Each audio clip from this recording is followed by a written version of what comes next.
आप सबको मेरा सादर नमस्कार। मेरा नाम डॉक्टर देवेंद्र कुमार साहू है और वर्तमान में मैं शासकीय लाल श्याम शाह महाविद्यालय मानपुर राजनांदगांव में पदस्थ हूँ। आज के हमारे व्याख्यान का शीर्षक है भारत और परमाणु निशस्त्रीकरण। तो ये बहुत ही महत्वपूर्ण टॉपिक है और इस टॉपिक को व्यवस्थित ढंग से अध्ययन करने के लिए हम इनको विभिन्न भागों में बांट करके अध्ययन करेंगे। तो सबसे पहला भाग होगा कि परमाणु निशस्त्रीकरण की आवश्यकता क्यों है, ये हमारे लिए जानना बहुत जरूरी है। उसके बाद हम देखेंगे कि वैश्विक स्तर पे परमाणु निशस्त्रीकरण के लिए अभी तक क्या क्या प्रयास किए गए हैं और इन प्रयासों के प्रति भारत का क्या रुख रहा है, क्या नीति रही है, इसको भी जानेंगे। और इसके बाद में हम भारत की क्या परमाणु नीति है उसके बारे में विस्तृत अध्ययन करेंगे। तो हम शुरुआत करते हैं सबसे पहले कि परमाणु हथियारों और उसके निशस्त्रीकरण की आवश्यकता क्यों है। तो ये बहुत ही महत्वपूर्ण है। सबसे पहले आप देखिए कि 1945 में 6 और 9 अगस्त को द्वितीय विश्व युद्ध के दौरान जब अमेरिका के द्वारा जापान के 2 शहरों हिरोशिमा और नागासाकी में परमाणु बम गिराए गए, तो इससे जो जन धन की व्यापक हानि हुई, लाखों लोग मारे गए, तो इसके कारण हमको समझना पड़ेगा कि जो परमाणु बम है वो बहुत ही घातक होता है। लेकिन आप देखिए उस समय, आज से वो करीब 70-75 साल पहले की बात है, और आज तो इतने ज्यादा घातक हथियार, परमाणु हथियार बन गए हैं, यदि इनका प्रयोग हुआ तो समूची मानव जाति संकट में आ जाएगी। इस कारण से हमारे लिए निश्चित रूप से मानव सभ्यता को बचाने के लिए यह आवश्यक है कि परमाणु निशस्त्रीकरण की दिशा में एक विश्वसनीय और ठोस पहल की जाए। दूसरा, हम देखते हैं कि परमाणु हथियारों के प्रयोग करने के बाद जो उसके रेडियोधर्मी विकिरण निकलते हैं वो भी बहुत हानिकारक होते हैं। इससे जैव विविधता और पर्यावरण को भी भारी नुकसान पहुंचता है। तो इन सबको बचाने के लिए भी बहुत जरूरी। फिर हम देखते हैं कि परमाणु रिएक्टर जो हैं उनके दुर्घटना होने के कारण भी बहुत नुकसान होते हैं। जैसे हम ले सकते हैं 1986 में भूतपूर्व सोवियत संघ के चेरनोबिल में जो दुर्घटना हुई थी, और जापान में जो 2012 में फुकुशिमा जो घटना हुई थी, इनसे भी व्यापक जन धन की हानि हुई थी। इसके बाद हम देखते हैं कि परमाणु कचरे के जो अपशिष्ट निकलते हैं उनके प्रबंधन भी एक बड़ी समस्या है। तो इस तरीके से आप देखिए, और परमाणु जो तकनीक होती है वो बहुत खर्चीली होती है और इसमें जो बहुत सारा धन अपव्यय होता है। इन सब कारणों को यदि हम ध्यान में रखें तो निश्चित रूप से विश्व से परमाणु हथियारों के उन्मूलन की दिशा में प्रयास करने के लिए सभी देश एकमत होंगे। तो ये है कि ये कारण है, कुछ कारण है जो मैंने आपके सामने बताया, जो कि परमाणु निशस्त्रीकरण की दिशा में क्यों हमको आगे बढ़ना चाहिए, इसकी क्यों क्या महत्व है, ये सब चीजें हमने देखा। अब हम पढ़ेंगे कि विश्व स्तर में परमाणु निशस्त्रीकरण की दिशा में क्या क्या प्रयास किए गए। तो इन सब में जो सबसे शुरुआत होती है 1963 में पीटीबीटी के नाम से, जिसको आंशिक परमाणु परीक्षण संधि के नाम से भी जाना जाता है। इसमें भूमि पर और आकाश में परमाणु परीक्षणों पर प्रतिबंध लगाने की बात कही थी। भारत ने निश्चित रूप से इसका समर्थन किया है। लेकिन इसके बाद 1968 में सबसे ठोस प्रयास किया गया परमाणु निशस्त्रीकरण की दिशा में, और जो दिशा और यह कार्यक्रम है वह पूरे विश्व के सामने एनपीटी के माध्यम से सामने आया। एनपीटी मतलब न्यूक्लियर नॉन प्रोलिफरेशन ट्रीटी, परमाणु अप्रसार संधि। यह 1968 में आया और 2 वर्षों बाद 5 मार्च 1970 को यह पूरे विश्व में यह लागू हुआ। तो इस परमाणु अप्रसार संधि की आवश्यकता क्यों पड़ी, ये भी हमको समझने की आवश्यकता है। तो हम देखते हैं कि 1945 तक विश्व में अमेरिका के पास ही केवल परमाणु हथियार थे, लेकिन धीरे धीरे शीत युद्ध के काल में सोवियत संघ 1949 में परमाणु शक्ति हासिल कर लिया, फिर ब्रिटेन 1954 में, फिर फ्रांस, फिर 1964 में चीन ने भी परमाणु शक्ति हासिल कर ली। इन सबको देखते हुए विश्व की जो बड़ी शक्तियां हैं, परमाणु शक्तियां हैं, उनको लगा कि पूरे विश्व में ये परमाणु शक्ति फैल सकती है और इसको प्रसार को रोकने के लिए एक सीरियस कदम उठाना चाहिए। इसीलिए उन लोगों ने 1968 में एनपीटी लाया। तो एनपीटी का जो मुख्य उद्देश्य यही था कि परमाणु हथियारों के प्रसार को रोकना और साथ ही साथ परमाणु तकनीक के जो शांतिपूर्ण उपयोग है उसको भी बढ़ावा देना। इस तरह हम देखते हैं कि 1968 में एनपीटी आया। अब इस संधि के मुख्य प्रावधान क्या क्या थे और भारत का इसके प्रति क्या रुख था, ये भी जानना जरूरी है। तो हम देखते हैं कि जो एनपीटी परमाणु प्रसार संधि के जो मुख्य प्रावधान थे, तो सबसे पहला जो प्रावधान है वो यही है कि 1 जनवरी 1967, ध्यान रखिएगा, 1 जनवरी 1967 से पहले जिन राष्ट्रों ने परमाणु शक्ति हासिल कर ली वे ही परमाणु शक्ति संपन्न राष्ट्र कहलाएंगे और बाकी सभी राष्ट्र गैर परमाणु राष्ट्र कहलाएंगे। मतलब न्यूक्लियर वेपन स्टेट्स जिन्होंने 1 जनवरी 1967 से पहले परमाणु शक्ति हासिल कर ली और दूसरे वे राष्ट्र जो नॉन न्यूक्लियर स्टेट्स कहलाएंगे। तो ये इसमें विभाजन किया। फिर दूसरा इसमें जो मुख्य प्रावधान था वह ये था कि जो न्यूक्लियर वेपन स्टेट्स हैं, न्यूक्लियर पावर स्टेट्स हैं, परमाणु शक्ति संपन्न राष्ट्र हैं, वे गैर परमाणु राष्ट्रों को किसी भी तरीके से न तो हथियार उपलब्ध कराएंगे, न इसकी तकनीक प्रोवाइड कराएंगे, न ही इससे जुड़ी हुई जो ईंधन सामग्री है वो उपलब्ध कराएंगे और न ही उनको बनाने के लिए प्रोत्साहित भी करेंगे। तो ये भी इम्पोर्टेंट। फिर साथ ही साथ लेकिन उनके पास जो हथियार है उसको वो बनाए रखेंगे, उसके उन्मूलन के विषय में कुछ भी नहीं कहा गया है। फिर गैर परमाणु राष्ट्र जिनके पास परमाणु शक्ति नहीं है वे राष्ट्र परमाणु शक्ति हासिल करने का न तो प्रयास करेंगे, न तो उस दिशा में शोध करेंगे, न ही परमाणु राष्ट्रों से उसको लेने का प्रयास करेंगे। तो ये भी इम्पोर्टेंट। फिर चौथा महत्वपूर्ण पार्ट है कि सभी एनपीटी के सभी सदस्य अपने यहाँ जो परमाणु शोध से संबंधित जितने भी सेंटर्स हैं, केंद्र हैं, उनको अंतरराष्ट्रीय परमाणु ऊर्जा आयोग की निगरानी में रखेंगे और उनको अपने यहाँ आने के लिए देंगे, उनको परीक्षण करने के लिए और सेफ गार्ड्स का पालन किया जा रहा है नहीं किया जा रहा है, इन सब चीजों को के लिए आईएए के लिए आपको खोलना पड़ेगा। फिर इसमें एक और बात कही गई थी, इसमें यह भी कहा गया था कि पूरे विश्व में सीरियस होकर के मतलब एक विश्वसनीय तरीके से पूरे विश्व में परमाणु शस्त्रों के उन्मूलन की दिशा में भी लगातार प्रयास किया जाएगा। तो ये कुछ मुख्य प्रावधान है जो कि एनपीटी में थे। अब भारत का क्या रूप था ये भी हमको समझना है। तो देखिए, भारत ने एनपीटी पर हस्ताक्षर नहीं किया, उसका कारण बहुत सारा है। तो सबसे पहले तो भारत यही मानता है कि यह संधि असमानतापूर्ण है, भेदभावपूर्ण है।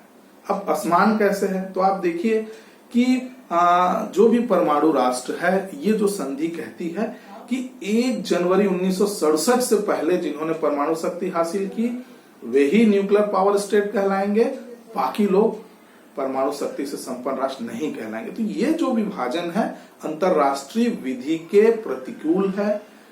सभी राष्ट्रों की जो संप्रभुता के आधार पे विश्व स्तर पे समानता है उसके ये प्रतिकूल है। तो ये असमानतापूर्ण है विभाजन परमाणु राष्ट्र और गैर परमाणु राष्ट्रों में।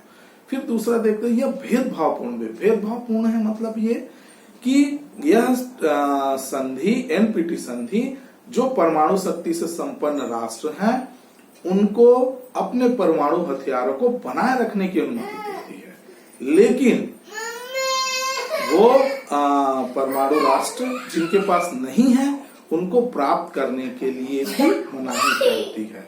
इस कारण से आप देखेंगे कि ये जो परमाणु राष्ट्र है, ये जो विभाजन है भेदभावपूर्ण क्यों है?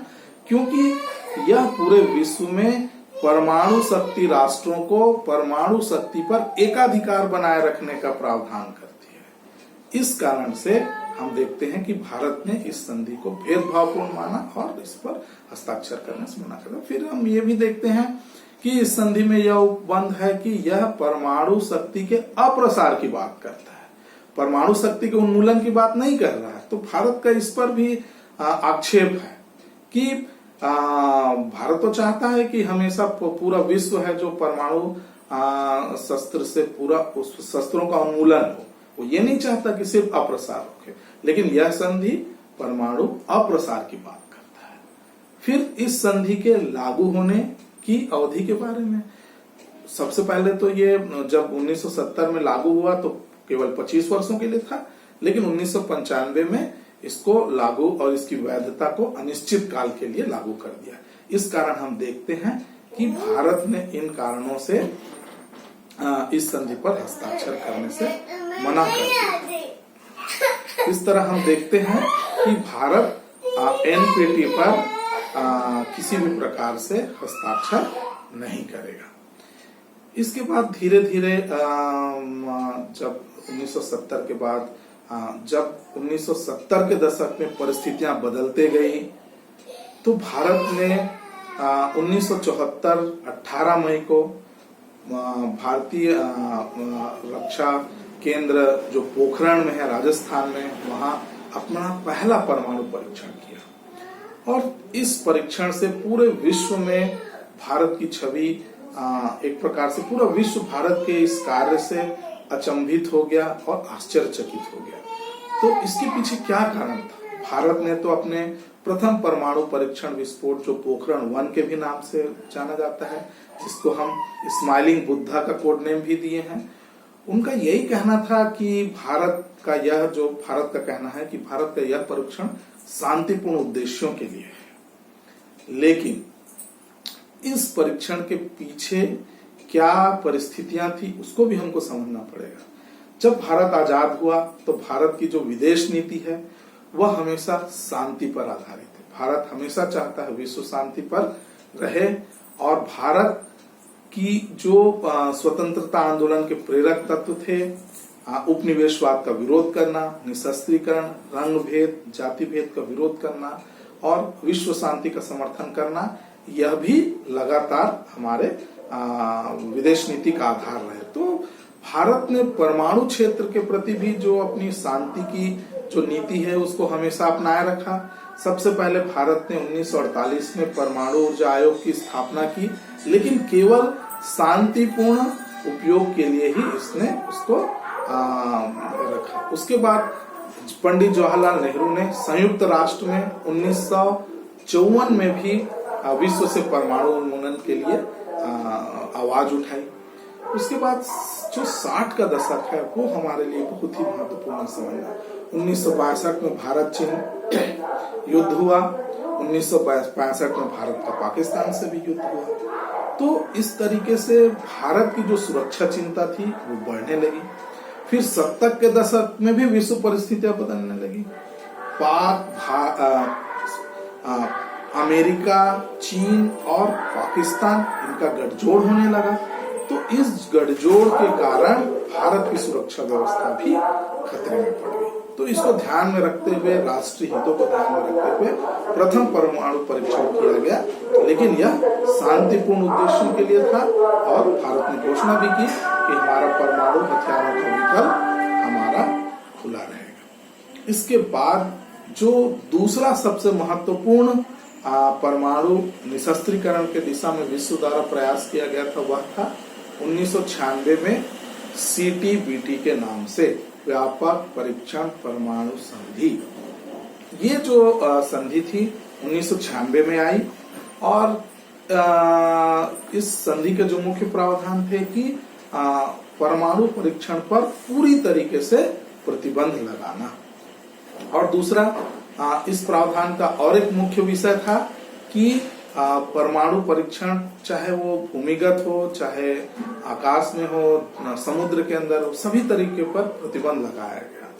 तो व्यापक परमाणु परीक्षण का उद्देश्य ही था परमाणु परीक्षण पर पूरी तरीके से प्रतिबंध लगाना, और यह NPT का ही एक आगे के क्रम का भाग के रूप में भी जाना जाता है। दूसरा, ये कैसे लागू होगी, इस पर भी ये कहा गया था कि जो एंट्री इनटू फोर्स क्लास है कि 44 ऐसे देश जो परमाणु अनुसंधान की क्षमता रखते हैं, जो जब ये इन पर हस्ताक्षर कर देंगे तभी यह लागू होगा।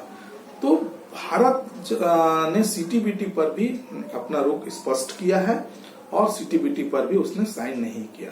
1994 में जब सीटीबीटी का प्रस्ताव लाया गया था कॉन्फ्रेंस ऑन डिसआर्मामेंट यूएन के अंडर में, तो भारत अमेरिका के साथ इस संधि का सह प्रस्तावक था, लेकिन 1996 में इसने जब संधि रूप में आई तो उसने हस्ताक्षर करने से मना कर दिया। भारत का सीटीबीटी के प्रति भी स्पष्ट नीति है। भारत को यह आपत्ति है कि यह संधि भी भेदभावपूर्ण है। पहला जो कारण है यही कि यह संधि सभी प्रकार के परमाणु परीक्षणों पर तो प्रतिबंध लगाती है, लेकिन जो विकसित राष्ट्र हैं वे कंप्यूटर सिमुलेशन के आधार पे अपने लैब में ही जो उनके पास परमाणु परीक्षण है वो भी कर सकते हैं, अपने हथियारों को परिष्कृत कर सकते हैं। इन पर रोक के लिए कोई भी उपवन नहीं किया गया, तो इस पर आपत्ति है। भारत का कहना है कि जो परमाणु शक्ति से संपन्न राष्ट्र हैं उनके पास उच्च तकनीक है, वे प्रयोगशाला में ही अपने हथियारों को उन्नत बना लेंगे, और जिनके पास नहीं है उनको परीक्षण से रोक करके उनको वंचित कर दिया जाए। दूसरा ये है कि इसके जो लागू होने की 44 देश जो है जो परमाणु शोध क्षमता से संपन्न है, उनके हस्ताक्षर करने पर ही यह लागू होगी। तो ये तो जितने भी परमाणु शक्ति प्राप्त करना चाहते हैं ये बहुत ही कठिन कार्य है, तो इस पर भी भारत की आपत्ति है कि ये भारत किसी भी देश की स्वतंत्र नीति अपनाने की जो क्षमता है उस पर ये आघात करती है। इस तरीके से भारत ने सीटीबीटी पर भी हस्ताक्षर नहीं किया है, क्योंकि वह भी संधि उसके दृष्टिकोण में भेदभावपूर्ण। इसके बाद 1998 में 11 से 13 मई के बीच भारत ने अपना द्वितीय परमाणु परीक्षण संपन्न किया, जिसको हम पोखरण 2 के भी नाम से जानते हैं। जो यह विस्फोट किया तो इसके पीछे भी बहुत सारे कारण हैं, क्योंकि 1990 के दशक में जब शीत युद्ध समाप्त हो गया था तो अमेरिका के नेतृत्व में परमाणु अप्रसार का जो अभियान था जोर शोर से चल रहा था। सोवियत संघ जो भारत का मित्र था वह भी अब नहीं रहा, और वह अमेरिका के परमाणु प्रसार का समर्थन करने लगा। फिर आप देखेंगे 80 के दशक में पाकिस्तान ने भी चीन के सहयोग से परमाणु हथियारों को विकसित करने की क्षमता प्राप्त कर ली थी। तो इस तरीके से जो भारत की सुरक्षा व्यवस्था है वो खतरे में पड़ रही थी, क्योंकि उसके दोनों पड़ोसी देश परमाणु शक्ति से संपन्न थे। इस कारण से भारत ने विश्व के भारी दबाव के बावजूद परमाणु परीक्षण करने का निर्णय लिया और 11 से 13 मई को पोखरण में द्वितीय परमाणु परीक्षण किया। इस परीक्षण के बाद भारत ने स्वयं को एक परमाणु परीक्षण राष्ट्र के रूप में घोषित किया, और उसके बाद उसने एक जिम्मेदार परमाणु शक्ति से संपन्न राष्ट्र के आधार पर एक स्पष्ट परमाणु नीति की घोषणा की, जिसको हम भारत की परमाणु नीति के भी नाम से जानते हैं, जिसके मुख्य तत्व यदि हम देखें तो वो इस प्रकार है। भारत एक जिम्मेदार परमाणु राष्ट्र की तरह सबसे पहले उसने घोषणा की कि वह परमाणु हथियारों का पहले इस्तेमाल नहीं करेगा। नो फर्स्ट यूज पॉलिसी, ये बहुत ही इंपॉर्टेंट है। क्यों? क्योंकि यदि कोई भी राष्ट्र परमाणु शक्ति का पहले प्रयोग नहीं करेगा तो आप देखेंगे पूरे विश्व में कभी भी परमाणु हथियार का प्रयोग ही नहीं होगा। तो ये प्रथम प्रावधान था हमारे भारतीय परमाणु नीति का। फिर आप देखेंगे कि भारत ने यह भी अपने नीति में कहा है कि वह किसी गैर परमाणु शक्ति संपन्न राष्ट्र के ऊपर अपने हथियारों का प्रयोग नहीं करेगा। फिर 2003 में इसमें कुछ संशोधन भी किए गए और ये कहा गया कि रासायनिक और जैविक हथियारों के हमले के दृष्टिकोण रखते हुए भारत अपने परमाणु हमले का विकल्प को खुला रखेगा। फिर भारत एक न्यूनतम विश्वसनीय परमाणु प्रतिरोध क्षमता भी हासिल करेगा। ये भी महत्वपूर्ण है। बाद के संशोधनों में न्यूनतम शब्द को हटा दिया गया है और अब यही है कि भारत एक विश्वसनीय और सक्षम परमाणु प्रतिरोध क्षमता हासिल करेगा ही। तो इस तरीके से हम देखते हैं कि भारत की स्पष्ट परमाणु नीति है। इसमें यह भी कहा गया है कि भारत में परमाणु शक्ति के प्रयोग के लिए एक एकीकृत कमान का गठन किया जाएगा। इसमें जो सिविल गवर्नमेंट है उसका कमांड रहेगा और इतनी क्षमता रहेगी कि यदि दुश्मन के द्वारा कभी भी परमाणु हमला किया जाता है तो उसको भारत झेल पाएगा और फिर जो स्ट्राइक करेगा वो अपने दुश्मनों को पूरी तरीके से नष्ट कर देगा। तो इस तरीके से भारत ने पोखरण 2 परीक्षण के बाद एक स्पष्ट परमाणु नीति की घोषणा की है। अब हम देखते हैं कि विश्व स्तर में परमाणु निशस्त्रीकरण की दिशा में कुछ और प्रयास किए गए हैं और भारत का इसमें क्या रुख है। तो 1987 में एक MTCR missile technology control regime भी आया था जो कि परमाणु हथियारों को जो प्रक्षेपास्त्र ले जाते हैं उसकी टेक्नोलॉजी के हस्तांतरण के लिए था। तो भारत इसमें शामिल हुआ और 2016 में शामिल हुआ है और इस क्षेत्र में इसमें शामिल होने से भारत को लाभ होगा क्योंकि मिसाइल टेक्नोलॉजी और मानव रहित यान के टेक्नोलॉजी को प्राप्त करने में जो कि भारत के लिए बहुत महत्वपूर्ण है। तो ये पहला एक संधि था जिसमें अप्रसार से संधि था परमाणु अप्रसार से जिसमें भारत शामिल हुआ है 2016 में। इसके बाद एक और ग्रुप है जिसको हम NSG के नाम से जानते हैं, न्यूक्लियर सप्लायर ग्रुप, अर्थात जो परमाणु ईंधन और परमाणु हथियारों में प्रयोग होने वाले जो सामग्री है, टेक्नोलॉजी है, उसके निर्यात और हस्तांतरण के लिए। तो इसका गठन भी 1975 में किया गया था जिसमें यह भी 44 देशों का सदस्य है जो कि परमाणु ईंधन और तकनीक से आपूर्ति करने वाले सदस्य देशों का है। इसमें यही कहा गया है कि जो NPT का सदस्य है वही NSG का सदस्य बन सकता है। तो भारत NPT का सदस्य नहीं है इसलिए NSG का सदस्य नहीं है, नहीं हो पाएगा। लेकिन भारत को NSG से विशेष छूट प्राप्त है। क्यों? क्योंकि भारत एक जिम्मेदार परमाणु राष्ट्र है और विश्व शक्ति ने एक भारत की जिम्मेदारी को पहचाना है और पहचानने के बाद NSG से छूट भी प्राप्त की है और भारत NSG के सदस्य देशों से परमाणु ईंधन की आपूर्ति भी सुनिश्चित कर रहा है। तो हम देखते हैं कि NSG का सदस्य न होते हुए भी भारत NSG के सदस्य होने के जो लाभ हैं, जो ईंधन की आपूर्ति है वो हो रही है। इसके बाद एक वाजिनार ग्रुप है जो परंपरागत हथियारों और जो दोहरी तकनीक, जिन हथियारों का जो दोहरी तकनीक का उपयोग होता है उसका एक सदस्य समूह है वाजिनार ग्रुप, उसका भी 2017 में सदस्य बना है। इस तरीके से हम देखते हैं कि जो वैश्विक परमाणु निशस्त्रीकरण की दिशा है उसमें भारत का रुख स्पष्ट है कि भारत किसी भी भेदभावपूर्ण वाले संधि पर हस्ताक्षर नहीं करेगा। तो ये कुछ कहना चाहिए वैश्विक प्रयास थे और इन प्रयासों के प्रति भारत का क्या दृष्टिकोण है ये हम बताया। और वर्तमान में आप देखेंगे परमाणु सुरक्षा सम्मेलन भी 2012 और 2016 में संपन्न हुआ जिसमें परमाणु हथियारों की सुरक्षा को लेकर के भी जो ईंधन है, जो हथियार हैं, क्योंकि वैश्विक आतंकवाद के फैलने से उनकी सुरक्षा भी महत्वपूर्ण हो गई कि कहीं यह ऐसे लोगों के हाथों में ना पहुंच जाए जो इसका गलत इस्तेमाल कर सकते हैं। तो भारत लगातार इन प्रयासों का समर्थन करता है।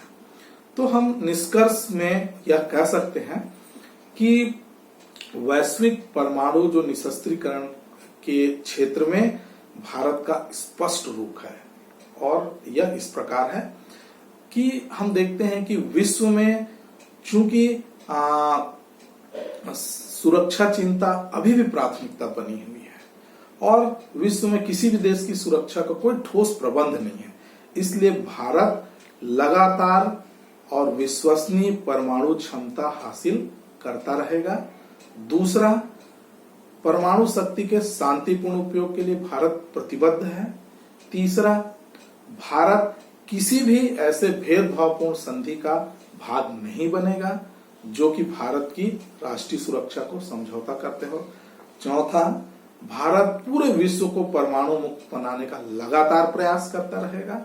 और अंत में हम यही कहेंगे कि भारत परमाणु निशस्त्रीकरण की दिशा में एक ठोस प्रयास करेगा। परमाणु तकनीक और परमाणु शक्ति के अप्रसार नहीं, बल्कि संपूर्ण परमाणु हथियारों के उन्मूलन की दिशा में लगातार प्रयास करता रहेगा।